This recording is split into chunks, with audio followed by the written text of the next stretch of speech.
L'enjeu de la négociation, en fait, elle est à tout niveau, parce que je disais au début, quand les gens sont arrivés, il y a peut-être 20, 24 mois, 36 mois, on négociait sur des prix. Maintenant, peut-être qu'on négocie sur des délais de livraison, sur des conditions. Bref, on est tout le temps en train de négocier. Je ne sais pas si vous êtes d'accord avec moi. Là. Même à la maison, je dirais que hier, j'ai formé un groupe de 17 personnes sur la négociation. Puis tout le monde a dit, bon, on a commencé à l'essayer à la maison déjà là, pour le tester. Là. Puis avec nos ados surtout. Comment négocier avec nos ados. Donc, le but du webinaire, c'est de parler un peu de l'enjeu de la négociation, puis bien entendu, vous présenter la formation qu'on offre fin mai, début juin, pour justement apprendre à mieux négocier, être en contrôle, à arrêter de faire perdre la valeur à mon offre. Hein. Je pense à Nadia dans ce contexte, qui me disait que des fois, c'est un peu compliqué. Peut-être Pat aussi, quand on est une jeune entreprise, des fois on dit, bon, je laisse un peu de marge, mais c'est pas grave, au moins j'ai des clients, puis ça me donne de l'expérience, puis ça me crée des success stories. Là. Mais votre valeur, elle n'est pas négociable. Il faut partir du concept que la négo, en fait, c'est que votre valeur n'est pas négociable. Donc, on va regarder ça ensemble. Je fais rapidement qui on est, Celsius, pour ceux qui ne connaissent pas. On est des experts en vente. Ça fait 12 ans qu'on existe. On est 8 conseillers. Tous des gens de la route, des managers, des gens qui connaissent la vente. Et on a découpé notre offre en 3 parties. D'abord, le conseil, hein, structurer nos ventes, faire du recrutement, mettre en place des processus, réfléchir sur les besoins de CRM, etc., etc., etc. Le coaching, parce que bien entendu, quand on intervient, on est en gestion du changement, hein, comment y faire évoluer. Et l'académie, c'est un peu ce dont on parle, pas un peu, c'est ce dont on parle aujourd'hui. Donc, comme je disais, on est 8 conseillers, on couvre l'Amérique du Nord au complet. Et notre rôle, en fait, c'est de systématiser ou de donner une formation en vente, parce que vous savez que la vente, c'est le seul département dans une organisation qui a pas ses lettres de noblesse à l'université. Donc, on apprend tous la vente, un peu comme disait Pat tout à l'heure, finalement, dans l'entreprise, c'est pas mes skills premiers, mais je suis rendu à faire de la vente. C'est pas mal le scénario qu'on voit dans beaucoup d'organisations. Donc, aujourd'hui, non seulement on va s'attaquer à la vente, mais on va s'attaquer à un petit morceau qui est extrêmement important, qui est la négociation. On va commencer par un petit sondage, juste pour voir, pour vous, c'est quoi la vente? Donc, peut-être, Mariana, si tu peux lancer le sondage, s'il te plaît. Prendre quelques secondes. On vous laisse répondre au questionnaire. Ce n'est pas celui-là.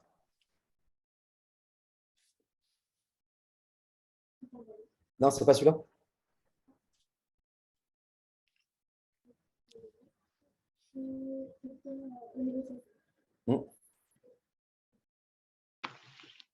OK. Pour vous, c'est quoi la négociation? Je vous laisse quelques secondes pour y répondre. Là.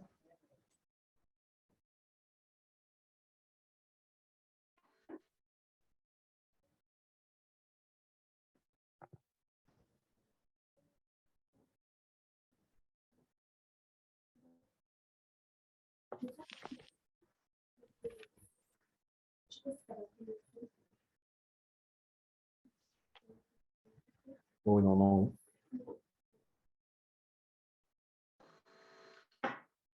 OK, 8. OK, regardons les résultats.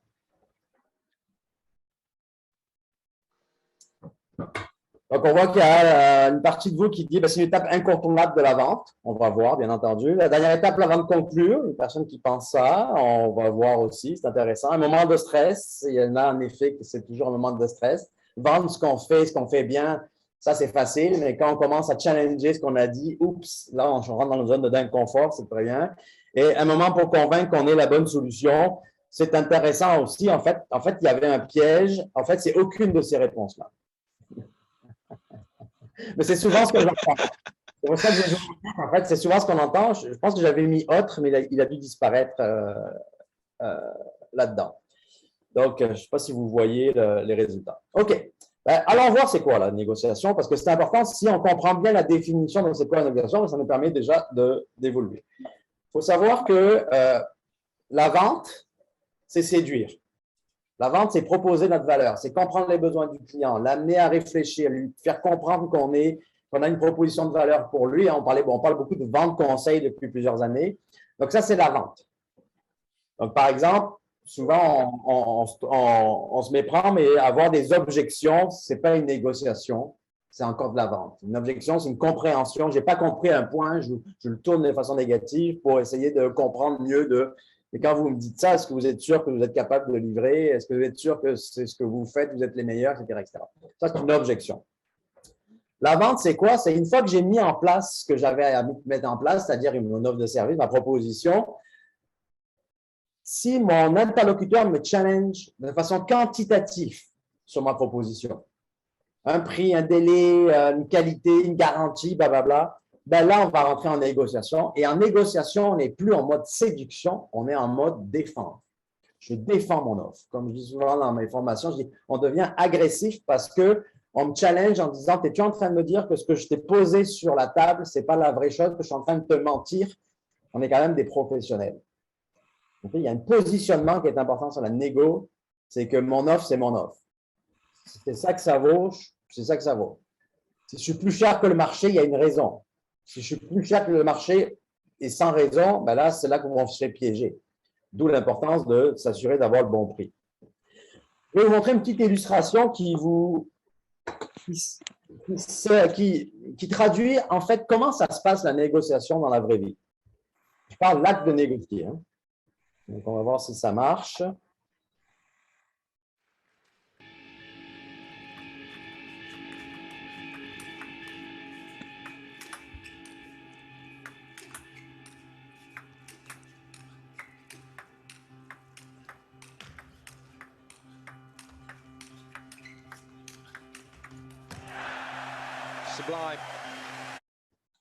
La négociation, c'est comme un match de ping-pong. Ça va très vite. Vous êtes d'accord avec moi? C'est quelque chose qui c'est quasiment du tac au tac. On n'est pas en contrôle. Donc, puis là, ce que j'aime, c'est qu'on voit qu'il y en a un qui a pris la dominance sur l'autre. Donc, est-ce que c'est le vendeur qui domine sur l'acheteur ou l'acheteur qui domine sur le vendeur? Je vous laisse choisir la position que vous êtes. Mais dans la vraie vie, en fait, ce qu'on a analysé, puis quand je dis on, c'est la revue de littérature, les études à travers le monde, c'est que dans la vente, il y a un déséquilibre. Dans la négo, il y a un déséquilibre. Il y a un déséquilibre, mais qui est toujours ou très souvent du mauvais côté. Hein, quand on dit que des grandes multinationales comme Walmart, des grands distributeurs comme Sobeys, etc., qui ont le contrôle sur le prix, c'est parce que c'est les acheteurs qui ont le contrôle sur le prix. Pourquoi ils ont le contrôle sur le prix? Parce qu'ils ont le contrôle sur la négociation. Ils maîtrisent la négociation, ce que nous, on maîtrise moins comme vendeur.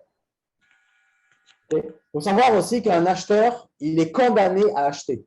Un vendeur, il n'est pas condamné à vendre. Sinon, on serait obligé de vendre à 100% du temps tout ce qu'on propose. Okay? Donc, la pression est beaucoup plus du côté de l'acheteur que du vendeur. C'est pour ça qu'ils se sont formés. C'est pour ça que ces gens-là ont des outils et ils passent leur journée à négocier, alors que nous, on passe nos journées à séduire, à s'assurer que tout va bien dans l'usine, dans les services, etc., régler des problèmes. Eux, ils font que ça, acheter, acheter, acheter.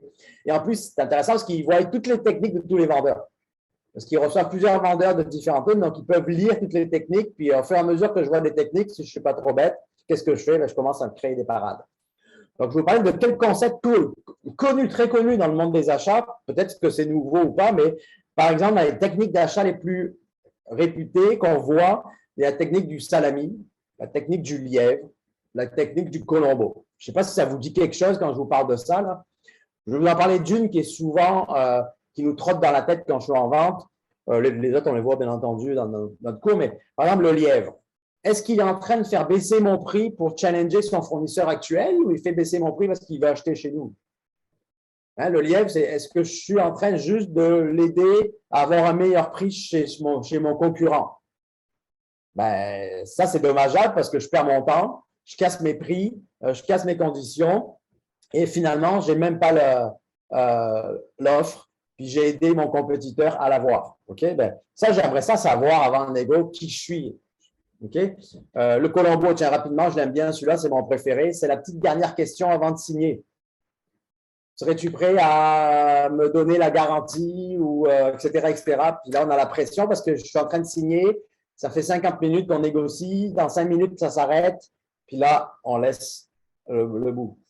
Puis non seulement il y a les techniques, mais après il y a des comportements. Il y a l'acheteur conciliant, le dur, le joueur. Il peut même travailler dans les trois selon dans lesquels il est. En fait, je ne vous en donne que 9 combinaisons si on les multiplie, mais dans la vraie vie, en fait, il y en a 68 combinaisons de techniques d'achat que souvent les acheteurs connaissent, alors que les vendeurs, on est plus habitués à vendre qu'à négocier. D'ailleurs, dans les grandes multinationales, ils ont des équipes de vente et des équipes de négociation.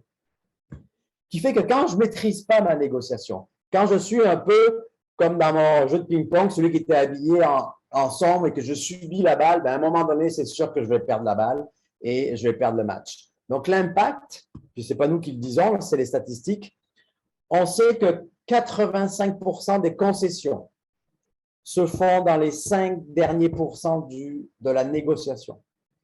Pourquoi? Parce que quand je suis un bon acheteur formé, ben, je vous fais croire pendant 50 minutes que je suis intéressé par votre projet si vous baissez le prix. Et quand je suis proche de signer, c'est là que je vous achète. Okay? C'est ça qui se passe parce qu'il y a la pression. Puis en plus, nos organisations en vente sont très fortes pour mettre de la pression en disant « Oui, Jean-François, ce contrat est super important, il faut que tu ailles le signer, il faut ci, il faut ça. » Donc, qu'est-ce que je fais? Au lieu de le coacher, de l'aider, je viens y mettre encore plus de pression. Puis à la fin, il va arriver à dire « Chef, boss, je l'ai signé. » Bon, on a perdu un peu des plumes, il n'y a plus de marge, il n'y a plus de conditions, on ne sera pas capable de livrer dans le temps qu'on a signé, mais il est signé. Tu m'as dit qu'il est signé. Il faut arrêter ça. Il faut arrêter ça. Et Arthur H. disait que la seule façon de développer la confiance, c'était uniquement dans la préparation. Alors, ce qui est intéressant quand on parle de préparation dans la négociation, parce que vous aviez vu que quand je suis en mode ping-pong, en négo, je n'ai pas le temps de réfléchir. Là. On est quasiment en mode réflexe. La vente, là, si je n'ai pas développé les bons réflexes, c'est là que je me fais déshabiller tranquillement pendant la formation, puis je ressors, j'ai un contrat, mais je suis en babette, puis il fait froid, surtout en hiver. Donc, la négociation, en fait, elle est déjà jouée avant de la commencer. Il faut prendre conscience que la négociation est déjà jouée avant. Sur papier, comme on dit dans les matchs, là, sur papier, on peut savoir si vous allez la perdre ou la gagner, entre guillemets. Parce qu'une négociation qui finit win-win, ce n'est pas vrai. Je vous le dis, là, on va enlever ça tout de suite, là, parce que des fois, j'ai ça. Là. Donc, la première chose qu'on regarde, c'est où sont les pouvoirs de la négociation. On en a 6 de curseurs. Je vous en parle d'un qui est assez simple. C'est votre plus gros client. Il a tout le pouvoir de mettre la pression sur vous. Okay? Il est unique dans ce marché. Ou même vous, vous êtes unique dans votre marché. Vous avez le pouvoir. Je suis le seul à avoir cette technologie. Je suis le seul à vendre cette maison-là. Si vous la voulez, c'est moi qui ai le pouvoir de vous la vendre. Donc, j'ai le pouvoir de mon côté, il n'est pas de l'autre côté. Donc, en fonction de où se situe le pouvoir, déjà, je sais si ça va être difficile ou facile. Hein, quand à l'époque, Bell était tout seul, là, le pouvoir, on a bien compris où il était quand on était le consommateur. Okay? Mais là, il a perdu le pouvoir. Il est parti du pouvoir parce que nous, comme consommateurs, on a le pouvoir du choix maintenant. On peut aller voir ailleurs. Donc là, oups, on est devenu plus sympathique, plus agressif sur leur prix. Donc, le pouvoir, parce que le but, c'est avant de commencer le match, de réfléchir à rééquilibrer les forces. Donc, c'est une stratégie. C'est une stratégie qui se dessine avant et qui se déroule pendant. Si vous créez votre stratégie pendant, vous êtes faite parce que vous n'êtes pas en train de travailler sur votre niveau de performance. Donc, on va ramener les curseurs de notre côté. Quelques termes qu'on va toucher, par exemple. Tout ce qui est le checkpoint, définir notre règle du jeu, dans quelle zone de prix, de conditions on va travailler. Il faut avoir notre stratégie. Pas juste, je ne descends pas en dessous de ce prix-là parce que je perds de l'argent. Ça, c'est le meilleur moyen d'en perdre. Une question tout simple, l'ancrage. Hein, souvent, j'entends des vendeurs, des gens qui sont en vente qui disent « Moi, j'attends toujours que mon client me donne son budget, je veux son budget, puis à partir de là, je travaille avec. » C'est une erreur fondamentale en vente. C'est nous qui savons combien ça coûte. Ce n'est pas lui qui va nous dire combien il est prêt à payer. Parce que s'il vous dit « J'ai un budget de 250 000 et que vous, ce qu'il vous demande, ça vaut 500 000 », c'est vous qui êtes pris à faire bouger l'encre de votre acheteur. Alors, si vous dites, ben, par rapport à ce que vous me dites, ça va vous coûter 750 000 et que lui, il a un budget de 250 000, c'est lui qui va être obligé de bouger votre encre. OK? Donc, ça, c'est toutes les techniques qui font qu'on met les chances de notre côté. La CNA, par exemple, le coût de non-accord, combien ça coûte de ne pas signer avec ce client-là? Mais lui, combien ça lui coûte de ne pas signer avec moi? Qu'est-ce qu'il perd de ne pas signer avec moi? Okay? Donc, tout ça, c'est des scénarios qu'on met en place. Pourquoi? Parce que la vente, la négo, pardon, c'est un rapport de force, un rapport de pouvoir. Le pouvoir réel n'existe pas en négociation. On n'est que dans des pouvoirs exprimés qui deviennent des pouvoirs perçus, qui deviennent des pouvoirs exprimés, qui deviennent des pouvoirs perçus. Donc, on est tout en perception. C'est jouer au poker. On joue au poker. Moi, ce que je veux, c'est que je veux avoir toutes les cartes de mon intervenant avant de commencer à jouer. Donc, on découpe la négociation en 4 parties. Et ces 4 parties-là sont préparées en amont, qui fait qu'après, je la déroule. Comment? Ben, d'abord, je vais défendre ma position. Je vais rétablir le ce pourquoi on est devant nous. Parce que dites-vous qu'un client qui veut négocier, c'est un client qui est intéressé. Sinon, il ne négocierait pas. C'est aussi simple que ça. À partir du moment où il devient de plus en plus difficile, arrogant même, ou fâché parce qu'il veut vous faire baisser les prix, plus il va insister, dites-vous que plus il veut votre produit, donc il vient de prendre de la valeur. Plus il insiste, plus il prend de la valeur pour votre produit. Parce qu'il sait qu'il le veut. Ça va sur cette mécanique-là? Hein, donc, Nadia, plus les gens vont négocier avec vous, plus ça veut dire que vous valez de la valeur. Donc, c'est excellent. C'est un bon. Donc, il faut savoir qu'en neurosciences, on a déterminé, puis on l'utilise en négociation, qu'une décision d'achat se fait uniquement sur 3 grands éléments.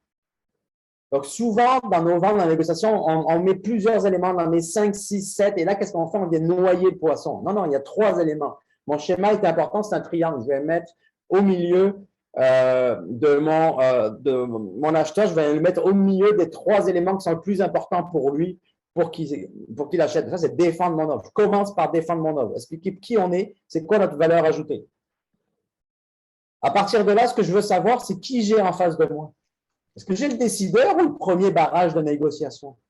Parce que si je la prends à la fin et que je suis déjà déshabillé pendant la négociation et qu'à la fin, il vous dit « Bon, ben, c'est super, Madame Bisson, je pense qu'on est arrivé à des choses intéressantes. Maintenant, en fait, la semaine prochaine, on va prendre rendez-vous avec mon comité de sélection qui décide entre vous et votre compétiteur. » Là, le problème, c'est que vous avez déjà laissé tout sur la table et là, on est en train de vous dire qu'il y a une deuxième ronde de négociation.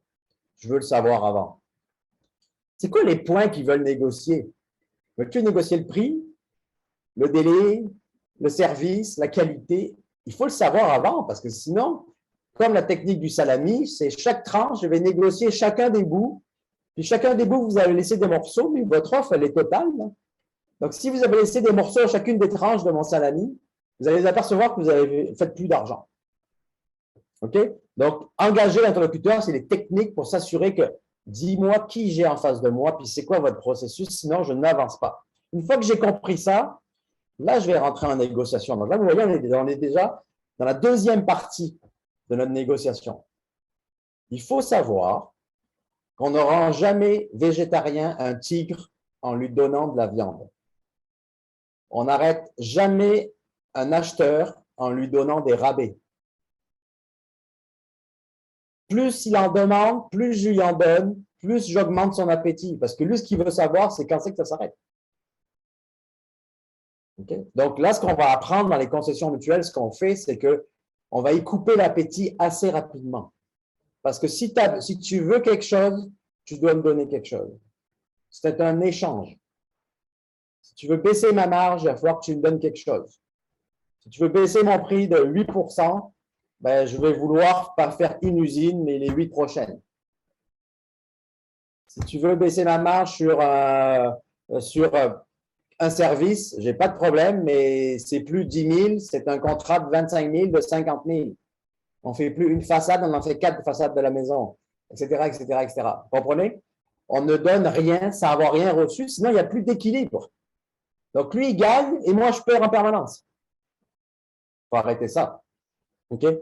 Donc, et à la fin de tout ça, une fois que j'ai bien défendu mon offre, expliquer pourquoi je suis là, renforcer son désir qui m'a dit quel est le processus et qu'on s'est entendu sur les points qui étaient importants pour lui, qu'on les a négociés de façon équitable.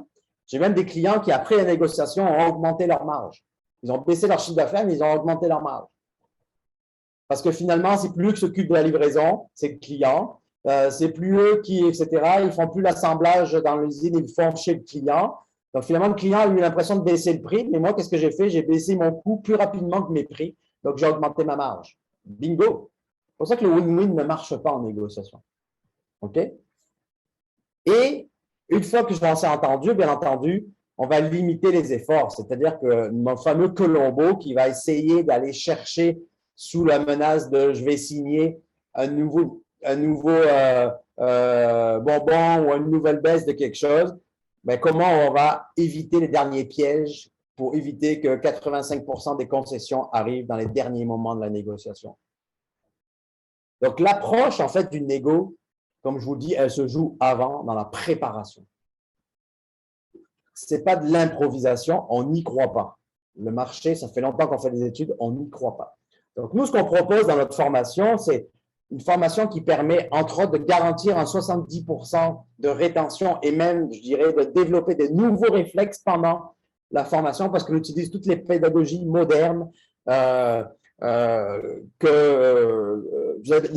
pédagogies modernes d'apprendre parce qu'on apprend sur plusieurs choses. On apprend en regardant, en jouant avec et en se faisant observer. Il faut savoir que faire une formation d'une journée, en salle ou en e-learning, vous allez retenir 5%, il va vous rester 5% dans 10 jours. Lire un livre, il va vous rester 10%. Donc, sauver de l'argent, achetez un livre. Par contre, si vous voulez transformer ce savoir en réflexe, ben, on n'a pas le choix. La pédagogie, c'est chronophage. On ne passera pas à travers. L'être humain, changer, c'est compliqué, c'est long. Donc, on utilise différentes techniques comme le e-learning. Les ateliers collectifs, on travaille avec le matériel parce que ce qui est important, ce n'est pas parler de la méthodologie, c'est de la mettre dans votre réalité. Comme là, tous les gens qui sont là, vous avez chacun une réalité. Ben, il faut aller l'attacher à votre réalité. Sinon, vous n'êtes pas capable de le mettre dans vos réflexes. Hein? On peut être tous dans la même équipe de hockey, mais si moi, je suis le goal, puis moi, je suis l'attaquant, puis moi, le défenseur, ben, on peut avoir des techniques pour jouer avec le palais, mais notre réalité est tellement différente qu'il va falloir que j'ai un coach individuel pour moi. C'est ça qu'on offre. Hein. On fait des exercices par la suite. Donc, un e-learning individuel, un collectif, on joue avec les concepts, on répond aux questions et après, on fait du coaching individuel en asynchrone qui nous permet finalement de quoi? De garantir que vous allez changer votre façon de négociation. En fait, on va plus loin que ça. Vous allez augmenter votre rentabilité. Vous allez augmenter votre taux de fermeture de vente. Alors maintenant, j'ai des clients qui me disent, moi, Rodolphe, je ne veux pas augmenter mes ventes, je peux déjà pas livrer ce que j'ai vendu. Ben, parfait, alors travaillons sur la marge. On va augmenter sur la marge. Parce que le but premier de la négociation, c'est quoi? C'est défendre sa marge. Puis ça, on le fait par étapes. Donc, on a une étape par semaine. On travaille pendant une semaine, c'est un thème. On le vit, on l'écoute, on travaille avec, on se fait challenger. Chaque semaine, donc ça dure 6 semaines la formation. On travaille, la première, elle est light, c'est un kick-off, mais on travaille les concepts. Et je vous dirais que 95% des participants à nos formations ont eu un retour sur investissement pendant ces 6 semaines. Parce que pendant ces 6 semaines, c'est sûr que si j'apprends quelque chose de nouveau, je vais l'essayer. Puis là, je vais m'apercevoir que ça marche, puis ça marche, puis ça marche. Puis on avait un entrepreneur dans la dernière cohorte où Jean-François était là aussi. Il a sauvé quasiment 250 000 sur un projet pendant la formation. Alors que d'habitude, il laissait 15 à 20% pour fermer un projet.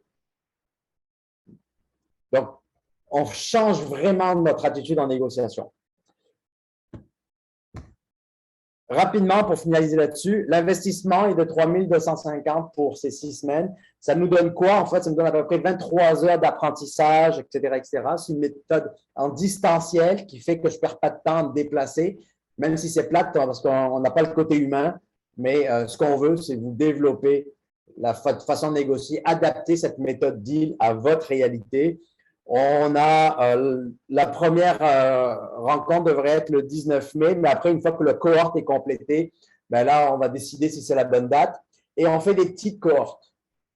On ne croit pas coacher des gens, leur développer de nouveaux réflexes si on est 45. On fait des cohortes de 6 à 8 personnes, 5-8 personnes, parce qu'on prend le temps de prendre chacun des personnes et les amener. Et ce que la cerise sur le gâteau, c'est que à la fin de la cohorte qu'on voit ici, hein, on simule en one-to-one, en bon latin, une vraie négociation. C'est-à-dire que nous, on devient l'acheteur, vous restez ce que vous êtes et vous essayez de nous vendre en négo. On va négocier une demi-heure de simulation, une demi-heure de rétroaction pour faire attention à, c'est enregistré, cet enregistrement, on vous l'envoie. C'est pédagogique aussi. Vous voyez en train de faire des erreurs. Vous voyez en train de donner quelque chose alors que vous n'avez rien reçu auparavant. OK? Donc, on est vraiment dans le développement des réflexes de la négociation. Et je vous dirais, c'est une formation qui roule depuis, ce qui a été développé par Halifax Consulting, un des leaders mondiaux dans le monde de la vente et des managers. Ils forment 15 000 personnes par année.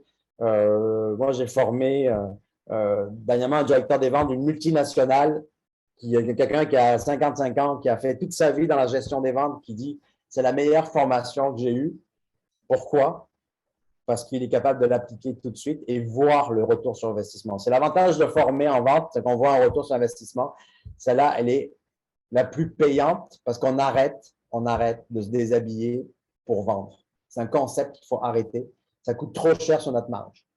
Ça va? Donc, si vous êtes intéressé à aller plus loin, il y a le code QR ici qui, si vous le scannez, vous arrivez pour aller vous inscrire. De toute façon, Mariana va vous l'envoyer. Et pour respecter le temps, parce qu'il est 4 minutes passées, la rencontre, si vous avez des questions, des partages, des envies